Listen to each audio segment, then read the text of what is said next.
yeah, like the idea I had with this was, like maybe once every week, every 2 weeks, just kind of like get one of my friends from somewhere, really doesn't matter where, and just sit down, just like shoot the shit.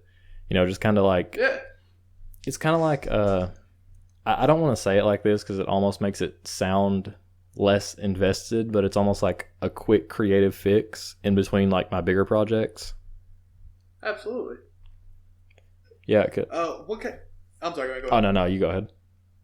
Oh yeah. What kind of other creative projects are you working on? Like, Well, not YouTube related. I've actually been working on a novel, and very, very recently I had two like super huge breakthroughs that have given me like the exact narrative direction that I've been wanting to go this whole time that I haven't been able to pinpoint. And it was so weird because like as a writer, I've done writing as a hobby creatively for God, about as long as I can remember. oh no, man, I know because I remember when we first became friends, you sent me some of your old fan fictions, for example. Yeah, and then like we had that idea of that animated series, which honestly I still feel like kind of holds up just in concept because it was like just the right amount of like wacky and goofy. The bosses one or the one with like the superheroes? The one with the superheroes. Yeah, man, I still think about that. I still think about most of them sometimes. God. Yeah. Yeah.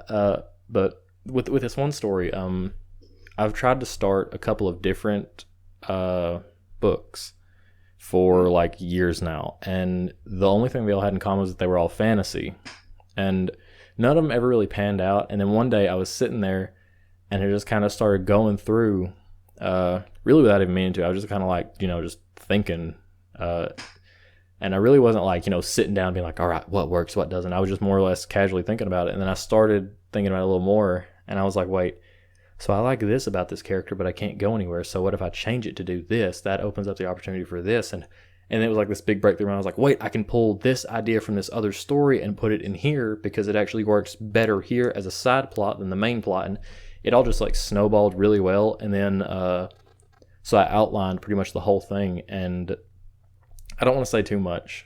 Absolutely. Yeah, but I had another big breakthrough that essentially changed the entire narrative because originally the concept was that it was going to be like this short 2 to 5 year story, and then after I made this one change, it was like the biggest narrative change I'd made. It made me realize this can span like these characters' entire lifetimes. Yeah, that's really cool, man. I mean, I can't relate to that specific, like to writing a story specifically. But I can relate to that as in like a content, like someone who's trying to create content or content creator. Who's like, I always get worried if what I'm doing isn't good enough, and I'm always worried about like how I'm going to create, a videos in a consistent schedule. So I can relate to you getting that breakthrough, and I really am interested to see what you do with it in the future. Yeah. You. Oh no, sorry. You go. Sorry, I've got like a million thoughts. No, that's not good. I was gonna move into like, do you have any other creative ideas for the story along with that, or are you primarily just going to be working on your writing? Not just primarily my writing. It's kind of like my writing is sort of like the if I compare this, like the recording thing to a short term quick fix of like creative bursts, where it's like I sit down, I create something, I put a little bit of editing into it, a little bit of sound editing, and just throw it up there, and I'm like, all right, cool, I got that out of my system. I would say the writing is something more similar to a long-term, very spread out investment.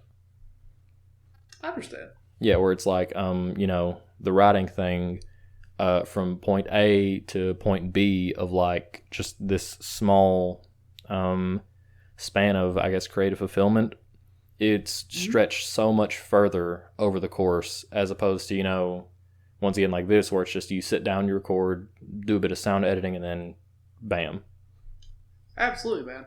And I mean, I think this works too in the long term as well, because you can look back on older ideas that you may have forgotten, and then be like, "Hey, this actually like you may not think much of it in the time, like in the moment, but then later on, be like, "Hey, this actually may work." Oh yeah, that's exactly. That's actually really funny because I had an idea for a D&D campaign one time because I love Dungeons and Dragons, and I would love to play. Dude. I love to play. Oh my god, dude, it's so fun. We gotta like get a group together. That'd be another really fun thing to do, is get a group together and do some D&D. Absolutely, man. I'd love to do that. But I was sitting there with some friends, and I had this whole thing planned out. I mean, it was like a full binder of like original homebrew lore and stuff. Nothing that you'd find in the manuals or anything. And all at once, I accidentally called the character that was supposed to be the king by the title you would call a prince, and then one of my players called me out on that. And spur of the moment, I created a new character, and I actually got so invested in him, and I found that he actually worked better as the king and as the leader figure than the other character. So I actually just took that and I like fully ran with it. I fully fleshed out the backstory. I rewrote the lore and the history because they really hadn't gotten that deep into it yet. And it ended up working so much better because it actually changed the long-term game too, because he had a much more profound effect on the plot because he was way more involved, as opposed to, the original king idea, who was kind of just like a one-off gag character. Yeah, that's what I'm saying. Like, spur of the moment things usually do give you the best ideas for create. Like, your creative impulses come like subconsciously, I think. Yeah, it sounds so dumb to compare to this. You've watched Dragon Ball Super, right? Yeah, I've watched it. Yeah. So, have you seen the thing where they do like the Super Saiyan God Blue, which is they switch to Super Saiyan Blue and then back to Super Saiyan God, like back and forth super fast? Because the idea of it is that you get better ki reservation in the base God form, as opposed to the Super Saiyan Blue form, which is just like super all-out power going hardcore, but it mostly just lasts for that initial transformation. So the idea behind it was they would go God to for the speed advantage and the ki advantage, and then they would turn blue right at the moment they attacked, just to get that super short burst of power, which is super cool, and it's like the most creative thing that has happened in Dragon Ball in so long. wasn't that in the manga, actually? Here's the thing. Okay. So in the manga, the Goku Black arc was like way, way different, which is... Yeah, it was. It's good and bad for me because Goku Black is kind of like one of my favorite Dragon Ball villains as a whole, not just in Super. Really? Okay. Oh, yeah. Even in Fighters, like I mained Goku Black like the first 3 weeks that game came out. No, I respect that. Continue. But it was like, so in the manga, they actually gave Vegeta, the fucking dub, and he created the God Blue technique, because Goku achieved what's called Mastered Super Saiyan Blue, which means he keeps that power during the initial transformation startup, his entire transformation, but he burns through it way faster. Vegeta kind of went the opposite direction, and he invented God Blue, which is super cool, and it actually works way better for their respective characters, because, Goku's like... People say Vegeta's just like a straight brawler, and he is, but Vegeta's also always been, despite having no, official martial arts training, Vegeta's always been the more tactical fighter, like he was, a warrior and a commander. Yeah. Yet meanwhile, Goku is kind of like just raw brute power. I can agree with that. I feel like Vegeta can think more. He can think more tactfully than Goku, considering he was a warrior. So most of his he was on his life was on the line every time he fought. Yeah. Goku, on the other hand, when he formally got his training, he would just fought for sport. Yeah, and it even goes further than that, because Vegeta was a high class Saiyan, so he was he would have been educated from day one on the art of war and combat and battle, and it's not just brute power, it's also a thinking game, which and it complements his character so much better for him to have created that technique. But in Dragon Ball Super, in the anime, they borderline did the exact opposite, because in the Tournament of Power arc, in the Goku Black arc, none of that ever happened. They just went Vegito Blue and smacked him around, and then some other weird stuff happened. Zamasu became the universe. It was wild. But in the Tournament of Power arc, Goku actually invents God Blue, and Vegeta gets what is essentially the anime's equivalent of Mastered Super Saiyan Blue, called Super Saiyan Blue Evolution, Super Saiyan Blue Perfect, Super Saiyan Blue 2, whatever you want to call it. It's also the only transformation he's unlocked for the first time on screen, which was pretty dope. Oh yeah, that's true. Yeah, and it's like it's cool, but it's Dragon Ball has kind of, I don't want to say gone downhill, but it's gotten stale in a way. I can agree with that. And it's such a bitter fucking pill to swallow. I know, I hate it. I hate it so much until I swear to God. It's like right around the end of the Goku Black arc, I sat there, I was watching the episodes that they were coming out, and I was like, this fucking sucks. I was sitting here watching fucking the whole, because like, I don't know, I like Goku Black as a concept, but I feel like he was treated better in the manga. He really was. Because in the anime, it got me so aggravated because it was like, it was this plot point that went fucking nowhere. It was like, I'm getting stronger, and then Vegeta was like, I'm suddenly a lot stronger than you now. He's like, shit, and he's fused together and became Fuse Zamasu, and I was like, God damn it. Yeah, and it was like they literally had like no reason to fuse except to fight Vegito Blue, because like Zamasu was literally immortal. He was granted he wasn't just granted immortality, he was granted immortality by the Super Dragon Balls, which essentially, like crank your wish up to 11.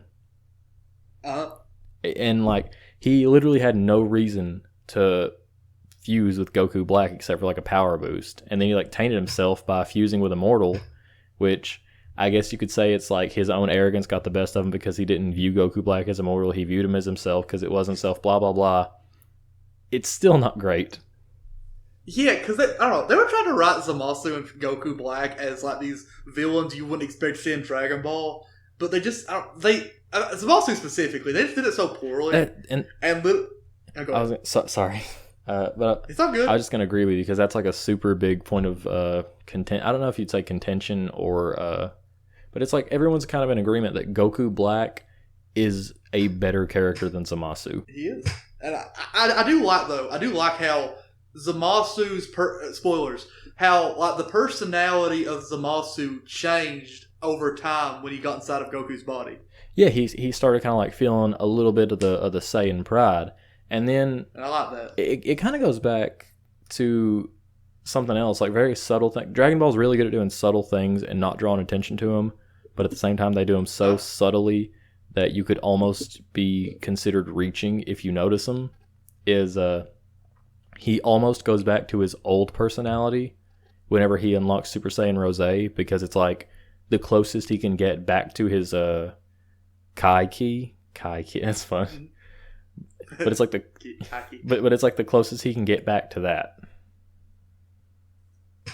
Honestly, I'm just gonna be honest. It makes the only part. I guess just the ending of that arc left me so bitter with Dragon Ball Super. Oh my god, dude! Like it's such a stupid ending because it's like, yeah, they beat Zamasu. No, they didn't. He just shadow clone jutsu'd himself to be the entire universe. Hey Zeno, what's up? Bada bing, bada boom. Forget about it. It's literally just like the writers are like, okay, he's dead now. We're done with the fucking arc. The villain's dead. The villain's still alive. No, he's dead. I'm like, that was like, because it makes no sense. Like there was like 3 times they could have killed him, or at least bullshitted the way. Be like, okay, Trunks cut him in half. It's the power of the universe. Whatever. He's dead. Yeah. But no, they just keep. They're like, no, he's still alive. It's like a boss fight that has way too many forms. Yeah, he's a fucking Dark Souls boss. It's like, oh, Trunks cut him in half. Now they got him. No, they don't. Now he's fused. Ah, shit. Hey, Mafuba, what's up? Oh, that didn't work. You forgot this piece of paper. Ah, fuck. I don't like it. I mean, to be fair, they did it the same way in the Dragon Ball Super manga. But I feel like it was a little bit more earned because I feel like it is in the manga. It was like Zamasu knew he wasn't going to get that. Like, he knew Zeno was going to find him at some point, and there was a little bit more of like despair there. Yeah, and it's like in the manga, there's like one scene in the manga that just like does it so right. And it's Goku uses the Hakai technique. And I lost my mind because I was like, he's using the God of Destruction technique. What is this? And it's like, it is guaranteed to kill Zamasu because it is the God of Destruction, erase you from existence technique. And it's like, it's working slow because Goku's never used it before proper. But it's like, is it going to work? Is this it? Is this how they take out the immortal half? And then it's just like, no. He's but I will say, the Dragon Ball Broly movie was amazing. Like, I mean, we talked about this before. You said Broly was like way back when. You said Broly was your favorite villain even before the reboot, right? Yeah, this was circa 2015, Jared. My opinions have changed greatly since then. I do love what they did with Broly. I was so happy that they actually made Broly canon. Oh my god! And they not only they make him canon, they made him like better because now his whole character motivation isn't Goku cried as a baby. It's like he was raised in isolation. You know, he was like cast away from planet Vegeta. Like he just has like so much more depth to his character, and he works so much better now. Yeah, and like it also has one of my favorite scenes from Frieza, where he it's because it's funny, but it's also like... Oh, you mean Frieza's Oscar-winning performance? Yeah, where he shoots Paragus. And he's like, Broly! What a tragedy! And you see Broly. He's just like, what the fuck? Because I thought Broly in that moment thought he killed him. And I'm like, oh, it's giving me chills, man. I love the Broly movie. Yeah, and it's like... Oh, God. The best part is, you know, like, old school Broly, he killed his dad just because he was a shithead. Because old school Broly was just a murderous dude. New school Broly, he knew his dad wasn't the best, and even but in the sub and dub, when they were like, dude, your dad's not that great, he said in both of them, the gist was like, you still shouldn't talk about him like that. That's still my father, and he still raised me. And I was like, oh! It's just so cool. And like, I love how they didn't just outright kill him. Oh my god. I know, like Broly has like the potential to come back now, and it's not only the fact that Broly has the potential to come back, it's the fact that Broly has been made not into a villain, but also not into a hero. So like there is like a lot of room for his character to return either way, and it's something new. That's what I love. And at the same time, it fills me with so much dread because I'm like, oh my god, they're gonna fuck it up. They're gonna fuck it up. They're gonna like, I don't know. It's like. I've been getting a lot into the Dragon Ball fan mangas. Oh my god, dude! Have you read the one where like Yamcha's like the main character? Yeah, I think that's like an official manga though. Like it's not official, made by Toriyama, but it's like an officially made manga, isn't it? I think the one you're talking about. It's kind of like the gist is like it combines Dragon Ball with isekai in a way because this dude dies and he gets reincarnated as Yamcha. And since he was a fan of the show beforehand, he knows everything that happens. So he uses that to make Yamcha the most powerful character. Like he goes and he trains with King Kai. He goes and he gets his potential unlocked. And it's like him and Goku squaring off against Frieza. That's awesome. And he fights Chaozu at the end, right? Maybe. Oh god, it's been so long since I've read it. And there's like Dragon Ball Multiverse, which I love. Oh yeah. Oh dude. Is that the one where it's kind of like I can't really think of it, but it's like you meet the Z fighters from another universe, but in their universe, the humans are essentially like the equivalent of Saiyans. Yeah, but it's like there's like hundreds of different multiverses. Yeah, instead of just like the 11, where it's like Master Roshi, like his shell is made out of like that unbreakable Kai material, right? Yeah, Kachin, I think it's called. Yeah, oh my god, dude, that one was so good. Like there's this one where it's like Boo, but he absorbed the entire universe. What?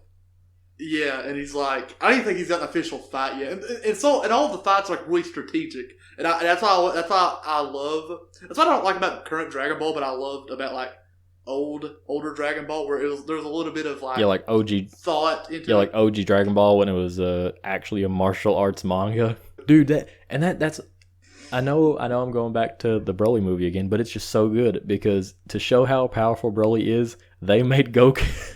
They made Goku use his martial arts again. That's how you know fucking Broly's the G. Dude, he's like putting the lasers. Dude, like he's getting him in like the suplex throws. He's like hip tossing him, and I'm like, yo! It's finally happening. And then there's like the whole. I had a little bit of a problem with the climax though, because like it was cool to see a canon version of Gogeta. Cause that's the first time he's appeared in canon. Yeah, and that was like super awesome. Yeah. Also, the Gogeta versus Broly like theme. Oh my god. Oh, the thing was amazing. Yeah, and now because obviously the anime's over as of now.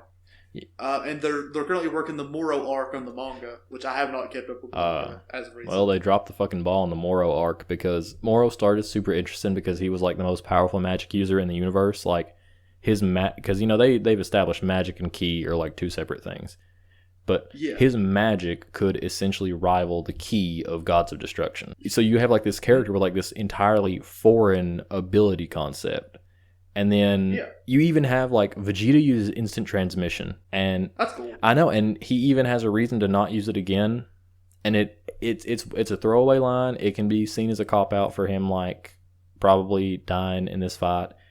But he says, "I don't want to use this technique again because it's Kakarot's. It belongs to him, and out of respect, I won't use it." And I'm like, "Whoa!" Meanwhile, Goku just takes whatever the fuck he wants. Yeah, it's literally not even Goku's. He learned it on like Yardrat or Yadrat. I can't remember the name of the planet.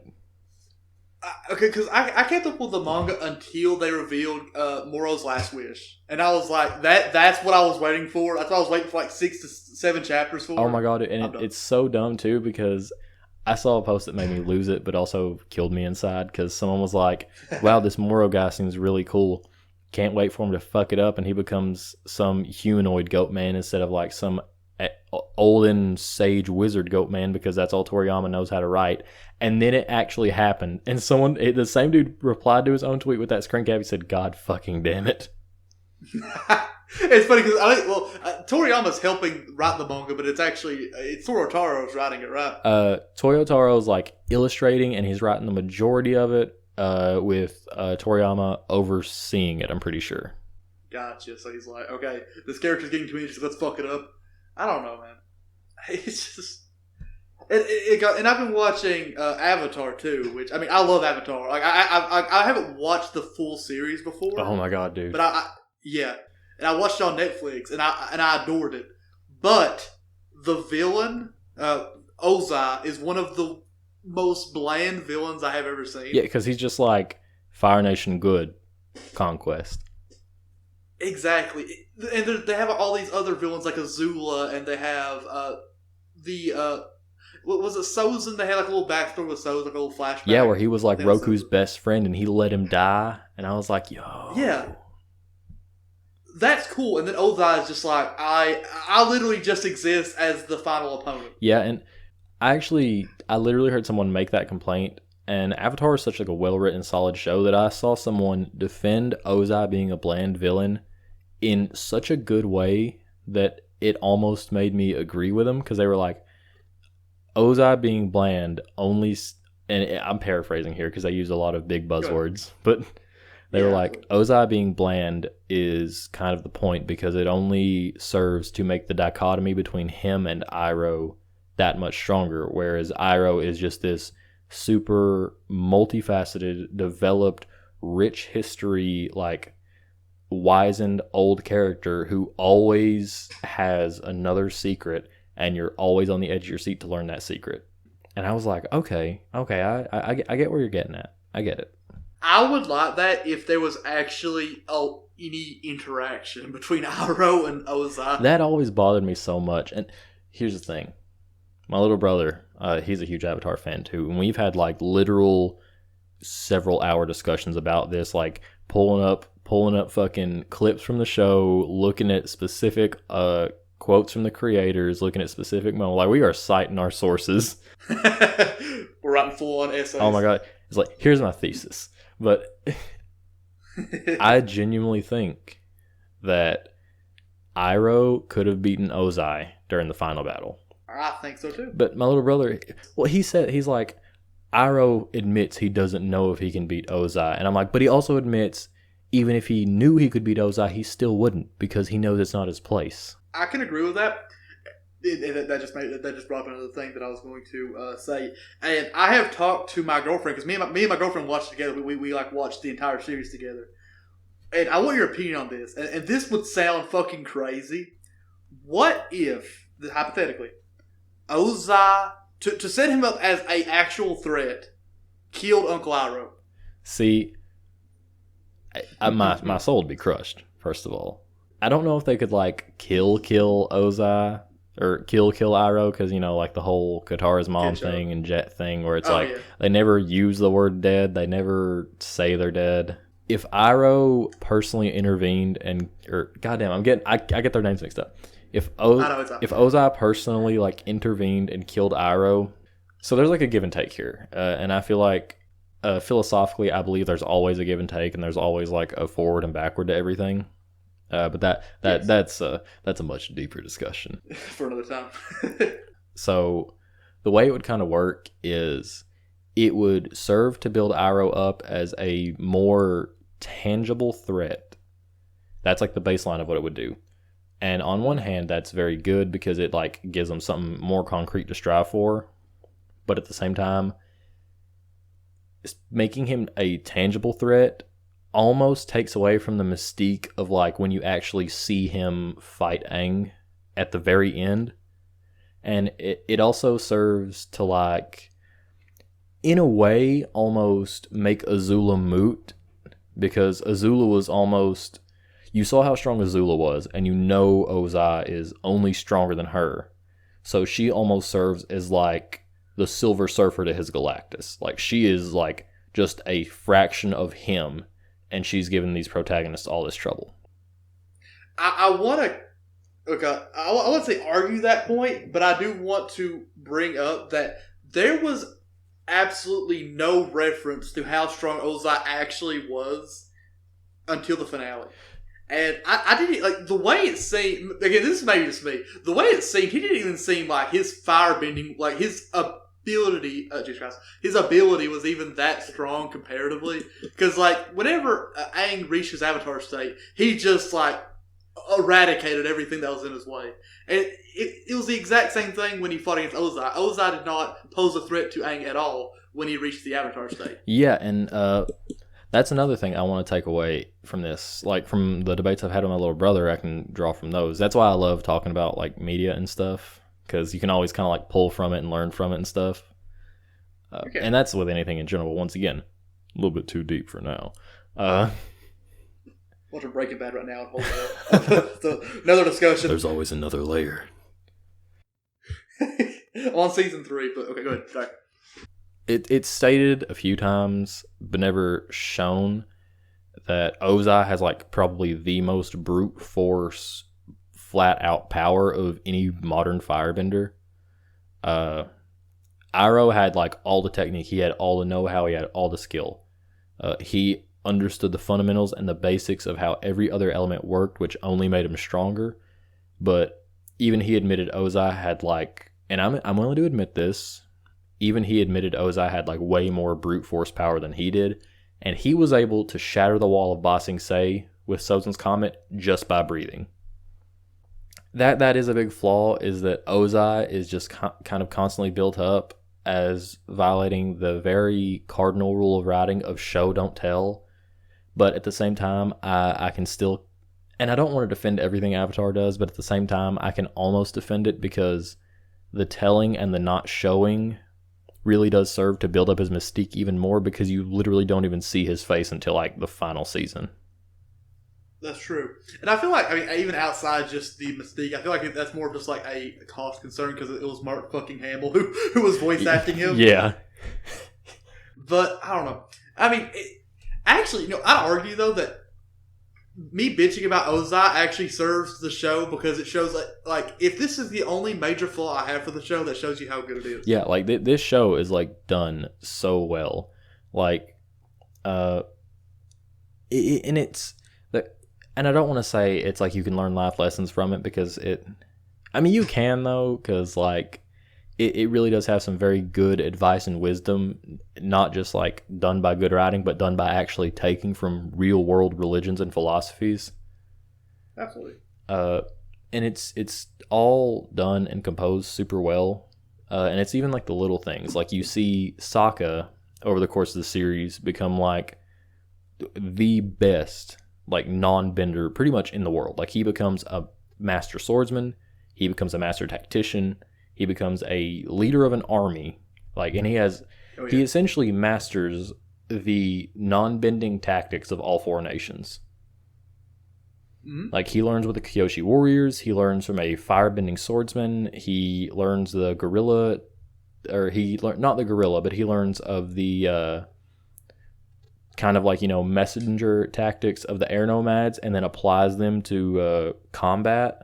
And then obviously he was born and raised in the water tribe, so. Yeah, of course. By you know, process, of course you learn a little bit about that. it's like I do greatly enjoy Avatar though generally as a series. It's just like I guess because I'm watching Breaking Bad now, like I'm just like every other show is meaningless. Yeah. Here's the thing. As much as I love The Last Airbender, I really, really don't like Legend of Korra. I have not watched Legend of Korra yet because it was on Netflix, but I've not heard many. I've heard a lot of divisive things about it. Here's the thing. Legend of Korra has a lot of really good plot points, a lot of really cool story concepts, not a lot of good executions, not a lot of good follow through. A lot of the characters are really good, but one character that is most certainly not good is Korra. And if your main character is bad, it does not matter how good your side characters are, and it sometimes doesn't even matter how good the plot is because it just falls flat because it's carried on like such weak shoulders. I've seen a lot of cool things with Korra, and I respect how they actually include they give a more of a elaboration on like the spirit world and like all of that. And it's taking place in a more it's not like 1920s, but it has more of like a steampunk futuristic. Yeah, like the Industrial Revolution. Yeah, exactly. So I respect that. It's just I haven't. I feel like I'd watch a little bit of it, but it'd be like one of those shows that I finished over the course of like 3 years. Well, back at my old office job, where essentially I could just do whatever I wanted, like passively on my computer while I was just going through files.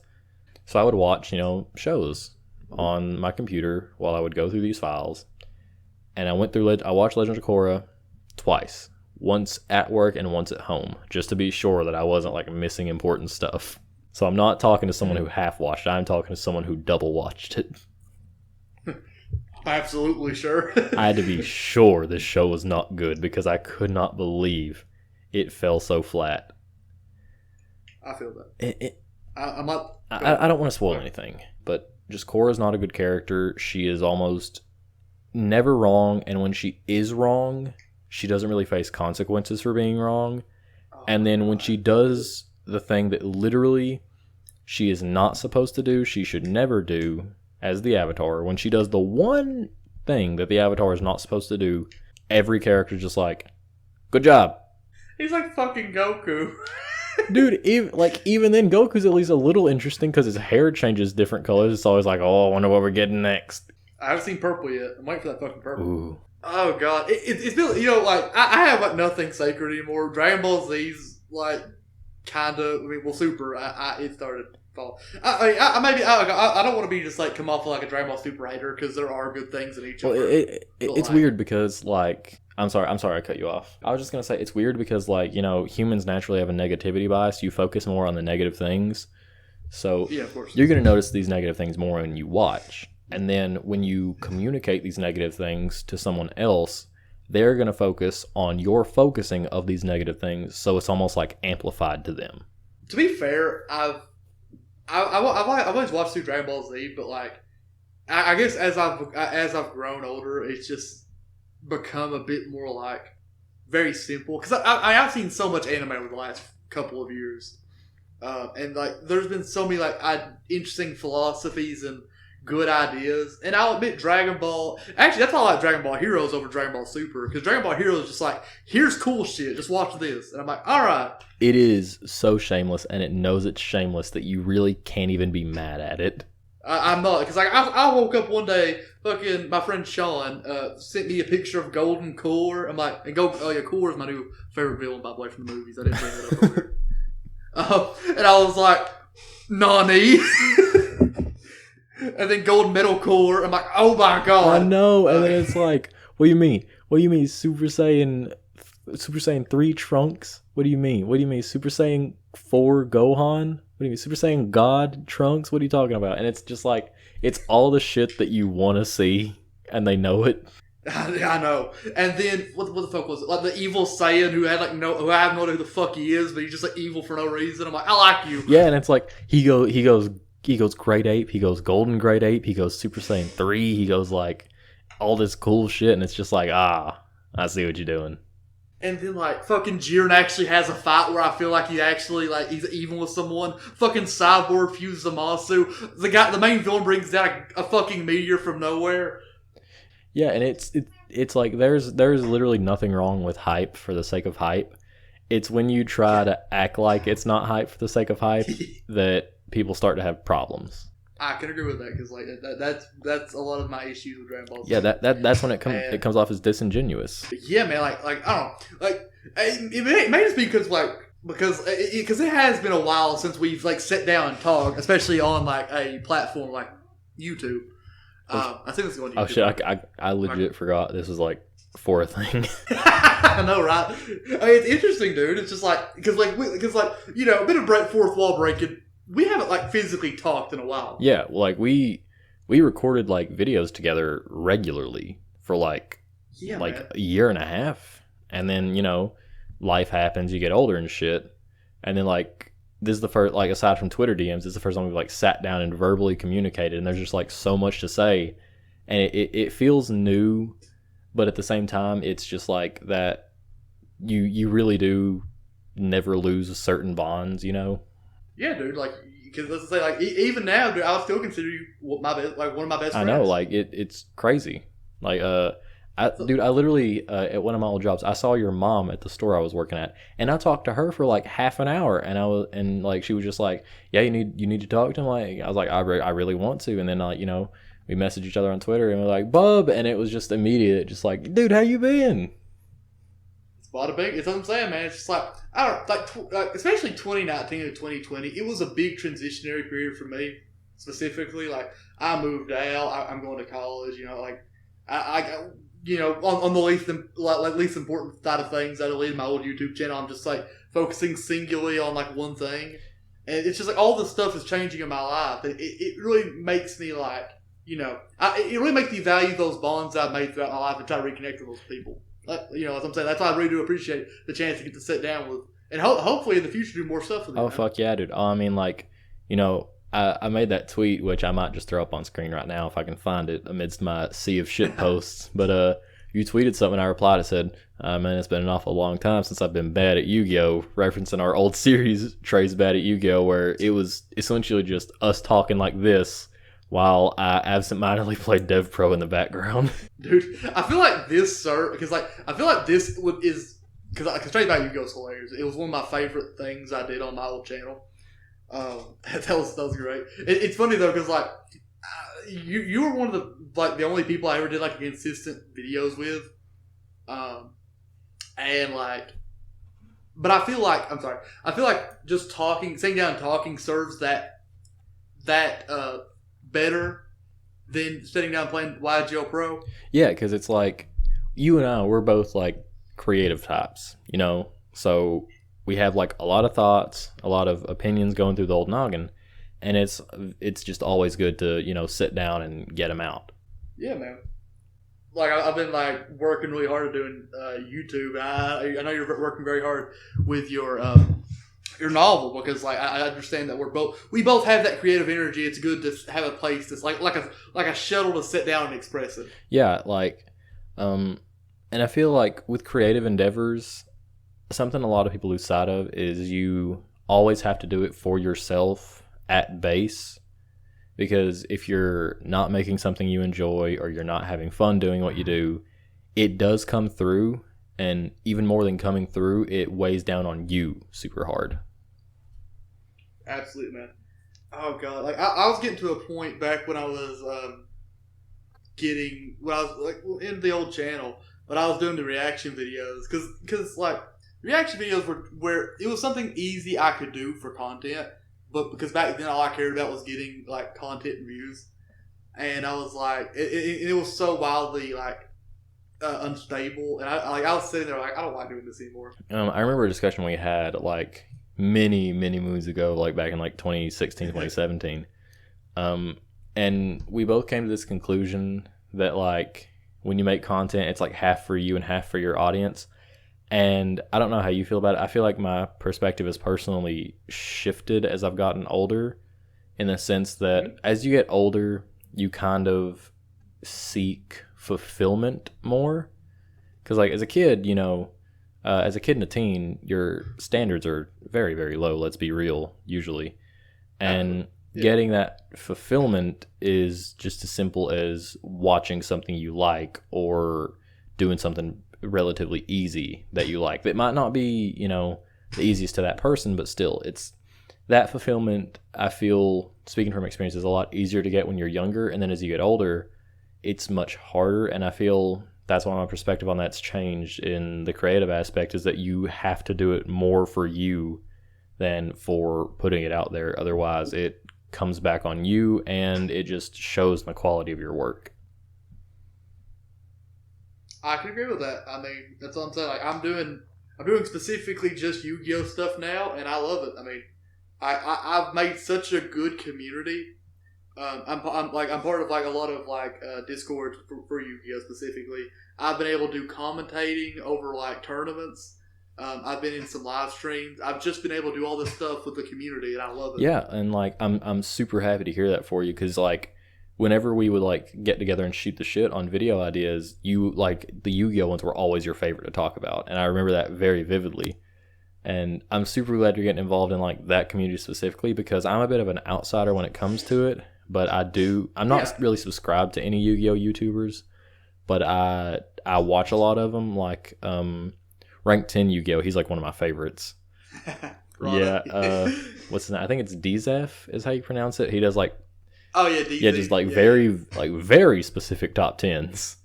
It's like top 10 Yu-Gi-Oh cards with 8 stars and 3,800 attack. Yeah, that's literally what it is. It's like it's like because I realized, I hate to keep harping on my channel, but like that's like the this is a weird word to say. This is my carapace where all my creative ideas come out. Yeah, no, dude, feel free to talk about all you want, because it's like that's what you do. That's what you're passionate about. If you aren't allowed to talk about your passion, then you might as well not have one. That is absolutely, that's a good point. It's just like I kind of came to a conclusion that like it's more of like a result of YouTube itself, that to get an audience that will watch your content and for me to actually enjoy it. I don't need to have a huge audience for me to enjoy my content, but like to have like a discussion, because that's really what I care about on YouTube. I just care about people commenting and like having that discussion. I had to like niche down my content to like one thing. Yeah, because it's kind of like, some people are just suited to be like that jack of trades, master of none thing, where it's kind of like they can do whatever content they feel like, and it's still fulfilling to them, but there's still very much an overarching theme, and then sometimes you just have to narrow it down, because that is like what jives with you the best, and neither of them's like really wrong. It's just like there's so many different ways to go about it and approach it. Yeah, man, it's like because again, because I ran into the same thing. Because my new channel is like 2 years old, 3 years old. I think it's 3 years old, and I tried to do basically what I did on Anime Who Reacts, but just to like more of a gaming idea or a gaming like what's the word, direction, and it ran into the same problem where it was like some videos got a couple hundred views, some videos didn't break 100. Yeah, and it's super hard, and like that can be super disheartening, especially if kind of you say at the time that you cared more about the views than the actual content. To a point, yeah. I guess it was more like if I worked along like a lot of time on a video, I kind of did want to see my efforts pay off, and when it didn't, I did feel I was very disheartened by it. Yeah, and like that's kind of the crux of creativity, is that if you do creative stuff without a purpose, some people can be fulfilled by just creating in general, but some people, it's kind of like you need a purpose to create, you need a reason to create that extends just beyond I want to make a thing, so I'll make a thing. And again, there's nothing wrong with that. That's just how some people take the creative process. And it's like I'm trying it's like I'm almost like half coming to an epiphany. It's like I'm always at a crossroads when I create content, where it's always like either I just continuously do stuff that I know will do well and lose sight of like what I like to do, or just do stuff that I know very well, and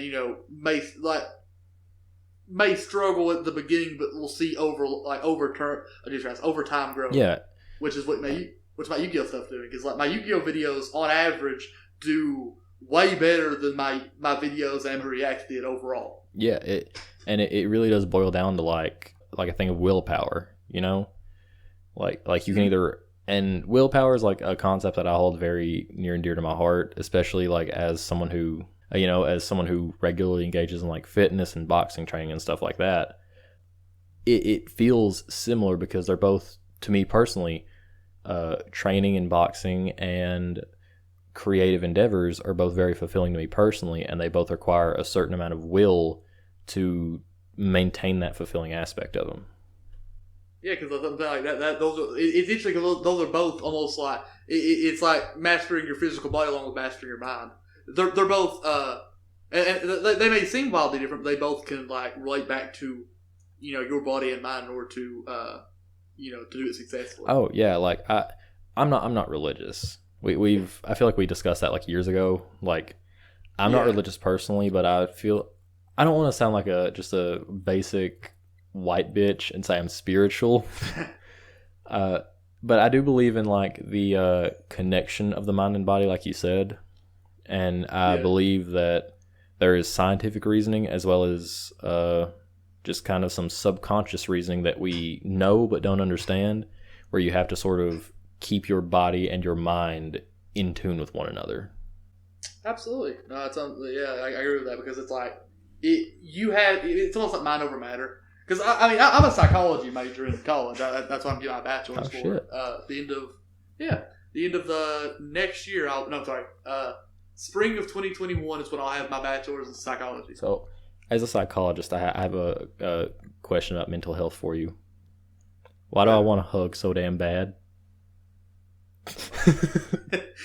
Well, as someone who's spiritual, you have to.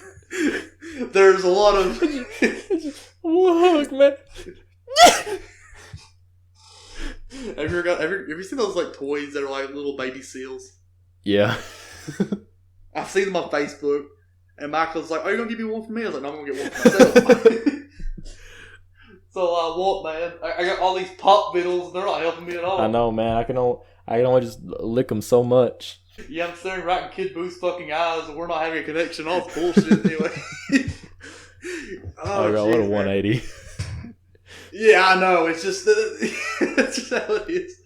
No, but you being a psychology major, what?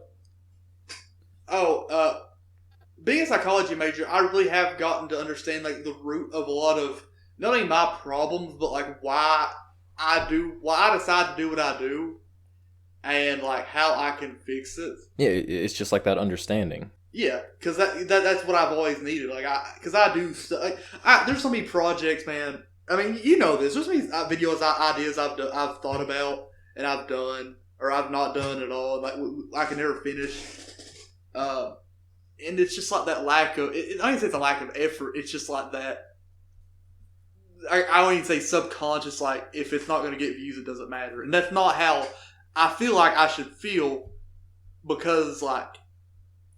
Especially starting at a channel, because I basically restarted my channel to Yu-Gi-Oh! I've only been doing Yu-Gi-Oh! Stuff for a few months now, but like that, it's just that I don't know. I don't even know where it comes from, honestly. Yeah, it's crazy because we've been just going on about like the concept of creativity itself and how it relates to people, which is wild that we went from man, Dragon Ball Super just sucks so much dick to like deep talk. Well, I mean, I think they're related because it's all about like the consumption of media and how we project our own ideas into our own creative efforts. Yeah, like we've essentially just been talking about creativity like this entire thing in one way or another, which is awesome because a lot of my IRL friends, they aren't really the kinds who like want to do content creation, or they don't really like see it through to much of an extent, because same, man. I even had another podcast that I did, and we had the idea for like no joke 5 years, and 5 years later, as grown men, we finally recorded one episode, and I was the one who had all the equipment. I was the one whose place we recorded at. I was the one who edited it. I was the one who posted it. And I'm not trying to make myself like a huge martyr or anything. I'm just saying like I was the one who had the most drive to do it. And I'm not even like upset about that because, I was getting the most out of it, so I should be putting the most into it. I can agree. Because I was like, I can agree I was the one who kind of like would feel the most fulfilled doing it. just because of virtue of finishing it. So it I really does that. only make sense that I would be the one to essentially do all the nitty gritty bits. Even back when I was doing the anime hoodie stuff, like you were the friend that I could always talk to about creative stuff that would be like, we can do it.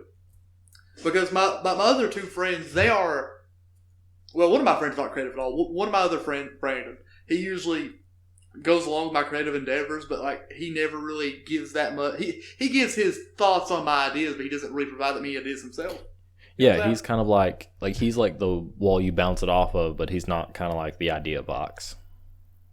Yeah, that's what I'm saying. Like you were always my friend for that. You are my friend for that because you are someone who's also creative that I can always sit down with and vibe with when it comes to bouncing ideas with. Yeah, it's always been like super good vibes between us with the creative process, and I feel like I really do feel like as we've gotten older and become just grown ass old boomers, I feel like with the experience and kind of like the introspection that comes with age, I feel like we've gotten, I don't want to say like objectively better, but just a bit more refined and understanding of how it all works.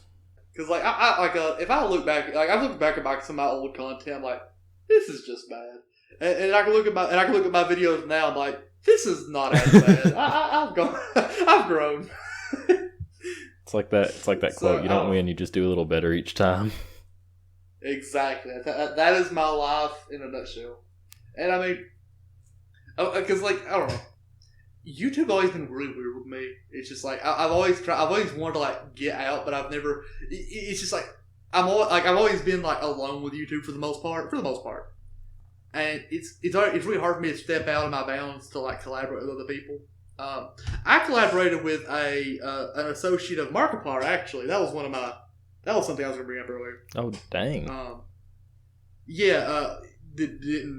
Anyway, his name was Shaw Bleach. He I think he was like in a video with Markiplier, like with the because he was a guy that went with Markiplier for like a Make-A-Wish Foundation. They did some videos together. Oh gee, that's actually super dope, dude. Yeah, man, he was really cool. We did like a Yu-Gi-Oh based video, like where we basically got to play with anime decks. God, dude. Yeah, it's just stuff like that. Like I really just want to, get out there and like create with other people. Like I love doing collaborative projects. Well, if you ever want to collaborate and let me be bad at Yu-Gi-Oh again, I can tell you the exact deck that I want to use. What would that be? I want to use the Kaiju deck. The Kaiju? Oh, God. King of the Monsters, the deck. I actually own a physical copy of Dogoran, the Mad Flame Kaiju, and only that card. That is the only card I own. I have a Godzilla pop vinyl over there behind me. Dude, I love Godzilla. I love Kaiju stuff so much. I'm so excited for Kong versus Godzilla. Same, dude. Did you watch King of the Monsters? I did. Oh my god. It's like I didn't give a shit about the human plot, but good lord, the fucking fight scenes. See, and that is the closest America has ever come to replicating a tried and true Japanese kaiju movie. Is just you don't give a fuck about the human plot. You are just waiting for the next moment the monsters are there. And there's so many cool fights. There's like spoilers. There's like Rodan versus Mothra. There's like King Ghidorah and Godzilla. There's what is it? And it's like you see like well, I guess you already said spoilers, but it's like you see King Ghidorah and Godzilla square off like 3 separate times in that movie, and one of them is in like the first like 30 minutes. Yeah, and I love the fight in the water. Oh my god! With the oxygen destroyer, that nice little throwback. That was cool. And then like I love the Mothra and Rodan fight where like Rodan gets run through with a spear. I kind of follow his bullshit that he survived, but like they have to keep it for later, I guess. Dude, okay. We have to get this out of the way because this is going to make or break this whole episode. This is going to make or break whether or not this is just chill vibes the entire time, or it de-escalates into 2 flaming balls of rage. Okay. Who's going to win, Kong or Godzilla? Kong versus Godzilla. This is something because I'm in the Godzilla fan club on Godzilla fan club on Facebook. I have seen many flame wars about this. Listen, all I'm saying is hypothetically, King Kong's a big fucking monkey. He is a big fucking monkey. I cannot argue. That means hypothetically, hypothetically, he could use a big fucking gun. I swear to God. If America makes a big fucking gun, it's like, here, King Kong, blow the fucking Godzilla's ass apart. I swear, I'm walking out. Here's the thing. I saw some leaks, and do you want me to, like, spoil something for you? Yeah. That's on leaks? Yeah. I want to know. Apparently, Monarch actually does make a weapon for King Kong, and it's a giant fucking tomahawk. That is fucking... I swear to God. No, I don't know if Monarch made it, if that's confirmed, but I know he fucking has it. Now, obviously... Okay, actually, I did lie. I said I didn't give a shit about the human plot. The post-credits scene where that one terrorist guy took the third head of King Ghidorah... That's Mecha King Ghidorah. I'm very interested in that. What? That is Mecha King Ghidorah. You cannot tell me it isn't. I don't know if I go that route, because, like... This takes place in a more human-based society, like more... Because they really make that, like, make a King Ghidorah, like humans. Listen. Okay, here's my argument for not only Mecha King Ghidorah, but Mecha Godzilla. So the original Mecha Godzilla was built around the bones of the original Godzilla, right? Yes. I think that was like a retcon, but yes, it was. They did bring that up. Yeah, like the original Kiryu or whatever. So, yeah. Haven't we seen a Godzilla-like skeleton already in the MonsterVerse with Dagon? I was going to say Dagon. Yes, they technically right. Exactly. And if that ain't foreshadowing, then that's just a wasted opportunity. And then to have like one of King Ghidorah's heads, specifically one when King Ghidorah is like 2 mecha heads and 1 regular head, that's just wasted potential. That's true. And they even reference King Ghidorah regenerates. I never made the video. I had a video playing where I was gonna say I may even have the actual notes. I was gonna make a video where instead of going the King Ghidorah route, I was actually gonna say that the terrorist was gonna create Monster X with the cells of King Ghidorah. Oh, guys, like Kaiser Ghidorah? Yeah. You know, like in Final Wars, like the first form it appears in. Yeah. Like where it's like that demon. Oh my god, dude. Yeah, and then it fights because like obviously, I don't think it's a spoiler that. I don't think it's not a spoiler. Like, I don't think it's a theory that King Kong and Godzilla are going to fight, but they are going to have some kind of... There's going to be a third party in this somewhere. Oh, yeah, absolutely. But here's the thing. Go ahead. My favorite thing about Kong is that it's canon, because they said the novelization of the movie is actually more canon than the movie itself, which is just weird. Wild. Yeah, that's interesting, but there's a scene in the movie where when Godzilla does his old scree-ah, that he shouts 1738 to the sky, pull up, all the monsters show up. That all of the other monsters show up, and it actually shows footage of on Skull Island implied to be King Kong leaving. But in the novelization, it explicitly states that Godzilla's cry rouses the skull crawlers. King Kong ignores the cry and just fights the skull crawlers. That makes me wonder if there is the skull crawlers will play a. I don't think they'd play a big a role at all. It's just like I don't know, because if they showed off every Titan that's known, the only way I can see this working is either there is a created kaiju or a Titan, I guess in the new monster verse terminology, there's a new Titan that's made. Or there's a previously hidden Titan. I feel like they're going to make a new Titan just because marketing is also a thing that plays a big factor into the writing of movies now. I want to see Destroyer. Dude, well, there's rumors that it actually is a bat-like kaiju, or Titan, I guess, like you said, that's going to be the third opposing force that makes Godzilla and Kong have to work together. Really? Okay. Huh. Oh my god, dude. Because... I had this scene envisioned in my head that, so Kong is smaller than Godzilla, yeah. Godzilla has the durability advantage, and he has the range advantage with the nuclear breath, and he has the size advantage, he has the strength advantage, he has so many advantages. Yes. King Kong is leagues and leaps and bounds smarter than Godzilla, to the point that he has canonically been shown to use the ability to, harness the power of tools. Even as an adolescent. So now you have a probably sapience level of intelligence in Kong. So I think Godzilla's going to shoot that beam, but he has to charge up. King Kong's going to see this charge up. He's going to say, "Hold up, wait a minute, something ain't right," and he's gonna get whiffed by the beam. But then he's gonna close in on Godzilla. Godzilla's gonna charge up the atomic breath again, and I think Kong is just gonna clamp his fucking mouth shut. Dude, I was thinking, be like Raccoon from fucking Dragon Ball Z. He just clamps it shut, and I bet they might even throw in a Shin reference, and Godzilla like shoots it out of his dorsal plates. That's what I'm saying.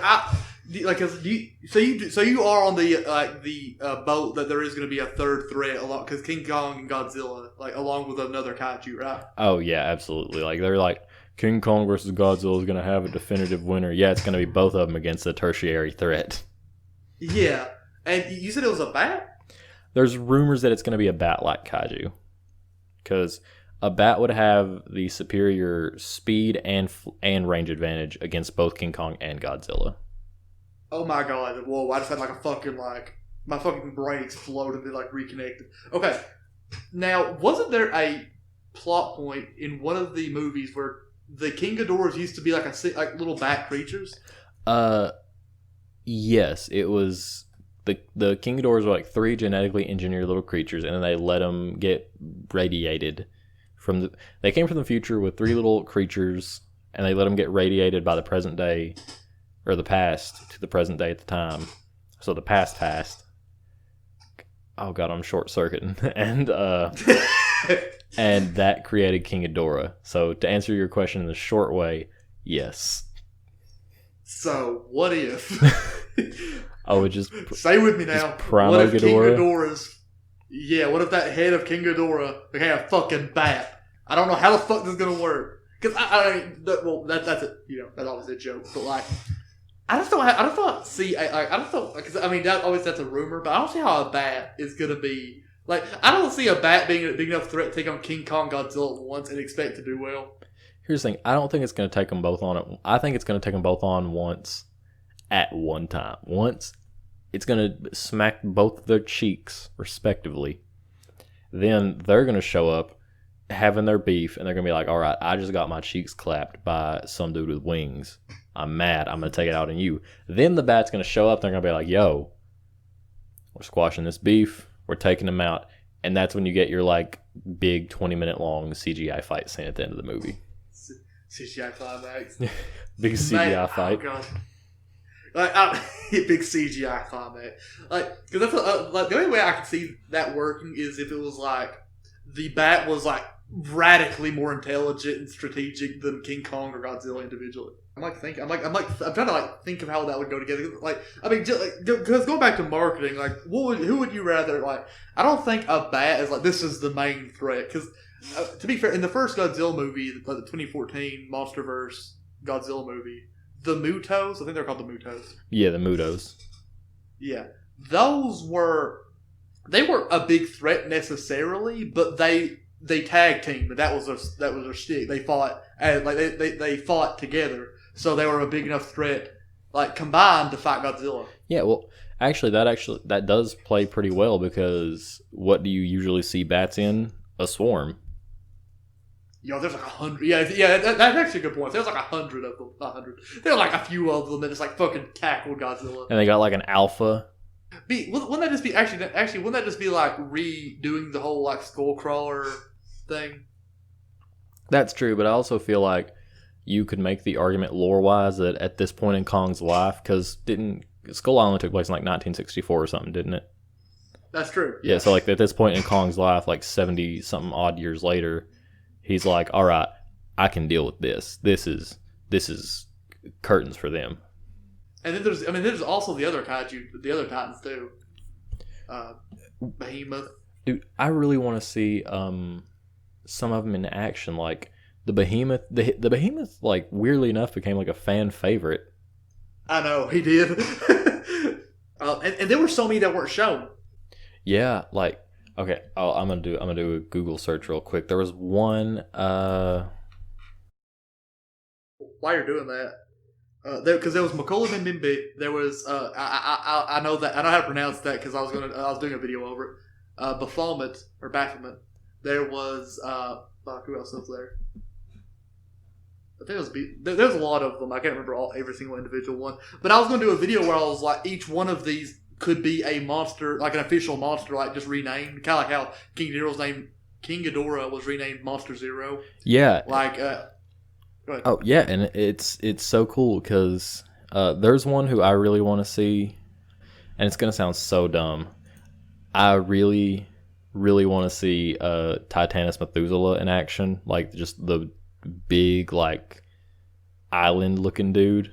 Let me look at him real quick. He's the one who looks kind of like almost like the live action Detective Pikachu Torterra. Oh lord, he actually does. He was pretty badass actually. Oh, and there was a fucking Muto, like that was one of the monsters that saw Godzilla. I was like, that didn't get addressed at all.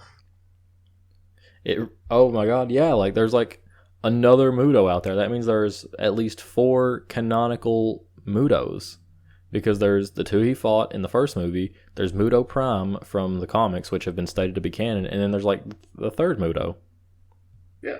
And then there's King Ghidorah. King Ghidorah was in the King of the Monsters movie is like an interplanetary threat. He came to Earth. Yeah, like he's that's so cool that they kept that consistent too, because they were just like, why does he not follow Earth's like primordial rules between giant monsters? And then they're just like, oh my god, he's an alien. Yeah, I thought that was a cool plot point. And like this was just me like going out of my head, just having like random fucking conspiracy theories. And I was like, what if this monster was like thrown off the planet, not literally thrown off, but like escaped from the planet due to some other threat? Oh, so like Space Godzilla. I was gonna say Kaiser Ghidorah. That would, I mean, if there's an entire species, holy shit! God, just imagine, like they finally get the Titan situation under control, and then like Space Godzilla shows up, and they're like, wait, what? It's on other planets too? What? I was like, I'm so fucking sick of this shit. Just, who the fuck was? Go ahead. Oh, dude, I can only imagine American Space Godzilla. Fucking like, there's so many cool fucking monsters. There's Biollante. Well, I like Biollante. That's my favorite monster, or one of my favorite. I don't know, but I call it my favorite. It like without thinking too deeply into it, that's my favorite monster, Biollante. Because I remember like circa 2015, Jared, same one whose favorite Dragon Ball villain was Broly. Your favorite monster used to be Destroya. I have grown many moons since then. I don't know, Biollante. I guess I like Biollante from the fucking Wii game Godzilla Unleashed because she was like the Ganondorf. She was like fucking colossal and just picked up Godzilla and threw across the room. Yeah, and it's just kind of like, oh no, oh dear. And then, oh hell, wasn't Destroya also in that game as like an unlockable? And he literally had a move that took like 2/3 of your health. He was like, I'm one of those people who's like look up random ass fucking fighting game tier lists, and I found one for Godzilla Unleashed, and actually I saw a few, and all of them had Destroya as banned because of that fucking laser fucking sword. Dude, I have a friend who, no joke, there's a Billy and Mandy fighting game. Go ahead. And dude, the roster's like huge too. It's like you got Scar, you got Haas Delgado, you have Fred Fredberger. You have Billy's dad dressed as Mogar, like in the Kiss outfit, and it's crazy. And he's genuinely super good at fighting games. Like he can play at a competitive, semi-professional level. It's astounding. And he dubs himself, quote unquote, the only competitive Billy and Mandy fighter in the world. That is, you know what, fuck it. Because my mom always said, if you found something you're good at, then fucking strut it. Then if he's good at Billy and Mandy, then goddamn, he's the best at Billy and Mandy. Dude, it's so funny too. Dude, fucking, because it reminded me of a fighting game. Remind me like when I fucking found out Ridley was in Smash. Fucking nearly shat myself, and then I actually played Smash. I'm like, what the fuck was this? You're trash, Ridley. Yeah, Ridley's actually not that great, which is a little disheartening. I was so mad. And that's kind of why I don't want Waluigi in Smash, because it's just funnier for him to not be in the game. Yeah. The meme is. Yeah. They actually made King K. They put King K. Rool, and he's actually fucking great. Dude, King K. Rool, no joke. He still is, but he's not my primary anymore. But like King K. Rool, even after like the nerfs, is one of my mains. Like, he's probably my secondary main behind Terry. Oh yeah, Terry for King of Fighters. For King of Fighters. Yeah.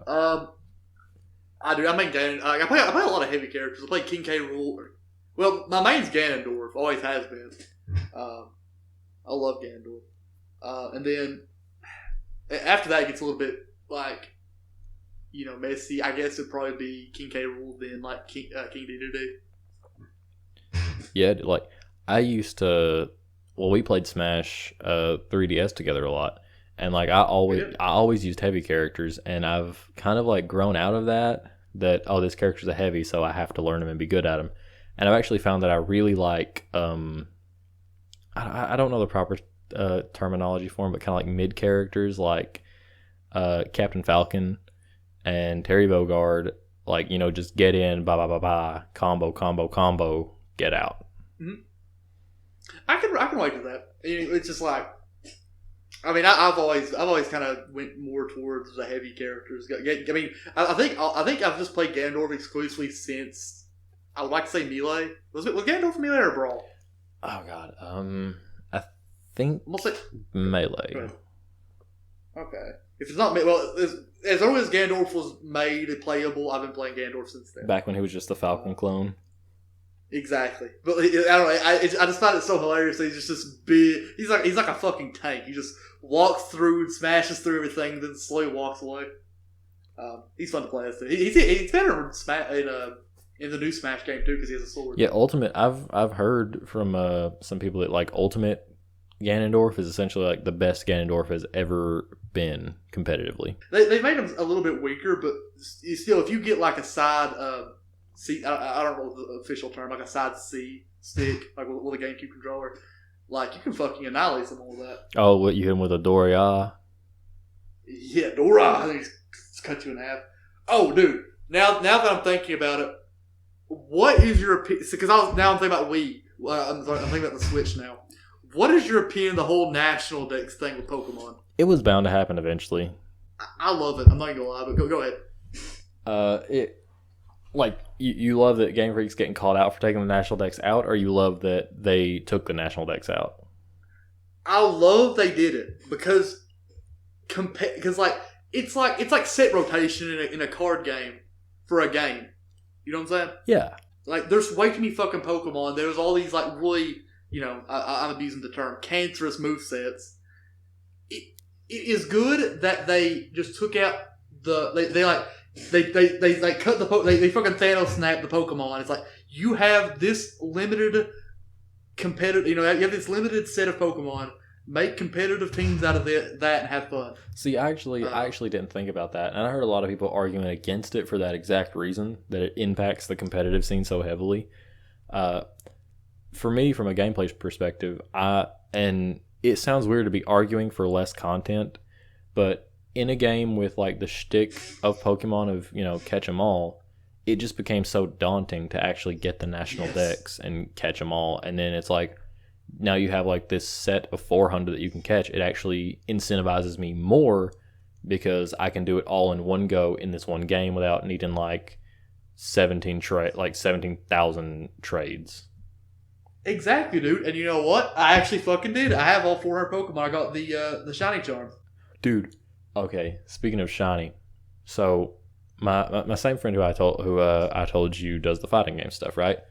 He won a Twitter giveaway from Munching Orange, and he won a copy of Shield. And this is back when I was struggling to find a job, and I couldn't afford the game, but I still had my Switch because I'd bought it like when the Switch first came out. So he messaged me. He was like, "Hey, dude, should I get Pokemon Sword or Shield?" And me, caveman brain, I was just like, "Oh, you should get Shield. It's got better exclusives." And, it didn't even occur to me at the time. I was like, he has mentioned it multiple times he doesn't even have a Switch. And he was like, "All right, cool, because I'm getting it for you." I lost my mind. It was like one of the nicest things anyone has ever done for me. Dude, it's awesome. Yeah, dude. And that's how I got the game. And then that was when I was like, oh shit, now I actually got to start caring and keeping updated with the news. Yeah, same. Dude, my girlfriend got for me for Christmas, actually. Because I remember because she told me she got it for me because it wasn't for Christmas, for my birthday, and I was coming home from my previous job, which I don't mind announcing. It was JCPenney's and I didn't like it. And I came home. I had a shitty day. I just kind of I was like, "Did it come in yet?" She was like, "No." He's like, "Hey, can you give me a pair of scissors?" And I was like, "Yeah, sure." And I opened it. I saw Pokemon Chills. Like, fuck yeah. I went to Macho Man Randy Savage mode. I played that shit for. Oh yeah. Oh yeah, I'm gonna get you into play the Pokemon Shield. Gonna catch me the Zamazenta and get the. I don't know. I'm gonna start with old Grookey, and he's gonna evolve into a real boom, yeah. I actually did start with Grookey. I'm Grookey gang. As soon as I saw the final evolutions, I was like, okay, you're ugly, you look okay, I'm taking you. Dude, I named my Grookey after my favorite drummer from one of my favorite bands, Neil Peart. But I didn't name him Neil because that would be too on the nose, so I named him Elwood, which was Neil Peart's middle name, rest in peace. Because he's a drummer and he's got a big ass wooden drum, so Elwood. I thought it was like a reference to Full Metal Alchemist at first. I was like, oh. Oh, no. Oh yeah, but what I was going to say earlier, when you brought up the Shiny Charm, it reminded me. So, got the game, first day, popped it in. And I had it set that I was going to have a Dreadnought on my team because I was like, oh, that's just a cool mon. I want it. The first Choodle I ran into in the entire game was a Shiny. Bro, you kidding me? Dude, I'm not joking. I can send you a picture of it after this. His name is Bowser. It is Bowser. It's awesome. Oh, dude, I love the Galarian forms also. I know, and it was such a big game changer that these specific forms have region specific evolutions. It was yes, I loved it. It was such a step in the right direction. Dude, Galarian Corsola is one of my favorite Pokemon. Oh my god, dude, I know. And then you have I really, really love Berserker just because I love Steel. It's one of my favorite types. So to see this cool little Viking looking Meowth. I know. It was my lieutenant. Rillaboom was the guy, but then I had my lieutenant, and that was Berserker. I really want to see what the DLC is like, honestly. Oh, you haven't got it yet? Not yet, no. I'm not going to spoil it, obviously. Well, there's not really much to spoil. I'm not going to spoil what story there is, but it is incredibly short. But it seems to lead into the next DLC, the one that comes out in November. See, I'm probably gonna get it in the next couple days, just because I get paid soon, and I've done all my budgeting. I know I'm gonna have a couple bucks to spare. Dude, I need to start budgeting. Holy shit! I've always just budgeted out of habit, even when I was a child and didn't have a job. Dude, I have I have a fun budget now. I started this week. Now that I think about it, I have $30 a week to fun budget. I bought Far Cry Primal, which I hope I like. I bought Okami, which I know I like. I like how you said, which I hope I like. What? I bought Far Cry Primal, which I hope I like. I have a problem with writing shit I don't like. I bought Sonic Unleashed, and I do not like that game at all. I love Sonic Unleashed, and I am so ashamed. Do you like? Wait, which version? Because there's two different versions. Definitely not the Wii version. It's the really no, it's the Xbox version, the best version to me. Really, dude, I had the PlayStation 2 version, which actually I don't know if that's also the Wii version. I'm not entirely sure because I know there's two different versions, and I loved the PlayStation 2 version because it's so tedious for me to collect this certain amount of medals and then unlock this certain stage which you have to find in the overworld. Why do I have to go through all this extra effort to find a level? It definitely was really, really flawed, but I think it had the daytime stages. I think were some of the most fun stage designs in a modern Sonic game. I agree with that, especially for the boost formula games. Yeah, dude, it's just the night stages, man. I can't handle the night stages. God, the night stages are just they're fun at first. They're such a fun novelty, and then when they start lasting 45 minutes to an hour, it gets so unbearable. But yeah, it's just I started playing the game. I was like, yeah, Sonic Unleashed. I played this game a fucking decade. I'm gonna love it. And I started playing it, and then the problems started coming in, and I got like the third night mission. It was like a punch to the gut. And I finally admitted, I was like, this is terrible. In my opinion. Yeah, I get what you mean, because I'm kind of a purveyor of shitty things, and here something that is like objectively just super super shitty that I have such a soft spot in my heart for that I didn't even grow up with it. It was just like I'm kind of attached to it because I found it in my teens, and I was like, oh, funny irony, haha. And now I'm just kind of like, you all right. It's the Donkey Kong Country TV show. Oh god, I mean, I can agree that it definitely left its mark. That is my opinion on it. And one thing I unironically love about the show is like some of the musical numbers just go way harder than they have any right to. Yeah, no, I can agree with that. I mean, like the voice actor for the titular Donkey Kong, I mean, like his singing voice is actually really good. Yeah, Sterling Jarvis, dude, he just hits them notes, and I'm like, sing it to me, Sterling. I know. Has he done anything since then? He was actually in an episode of OKKO.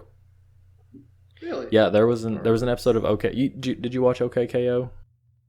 I follow the guy. I follow the creator of on Twitter, but I have not watched it. Well, there's an episode where one of the heroes falls in love with one of the villains, and they have like this funny little duet that's obviously shoehorned in, and it's like very clear the joke is that it's shoehorned in, and they get the king of shoehorned in musical numbers, Sterling Jarvis, to voice the singing voice for the hero. That's amazing. And dude, like all the comments on the forums of like that week's episode were like, Donkey Kong, DK, I can't believe we saw the dong expand on OKKO. It's like, Donkey Kong, my boy DK.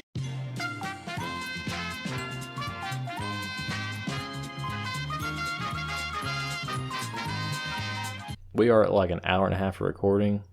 This was awesome. Like I can't understate like how much I enjoyed this and how like productive it was. Yeah, man. Yeah, absolutely. We got because like I was gonna bring something else up, but like we'll wait till whenever we do this again. I'm gonna write it down. What's the name of your channel? I mean, like you very obviously have more subscribers than I do because I forgot I had a channel until a week ago. Well, man, like because as soon as I finish this video, because I've done this before with a few other YouTube channels. I'll put a Twitter thing up for yours, but it's Jared Just Scored. All right. Jared Just Scored. I'll put the link in the description. Do you want me to link your Twitter too or anything like that? Yeah, you can. 606_Jared. Fuck yeah.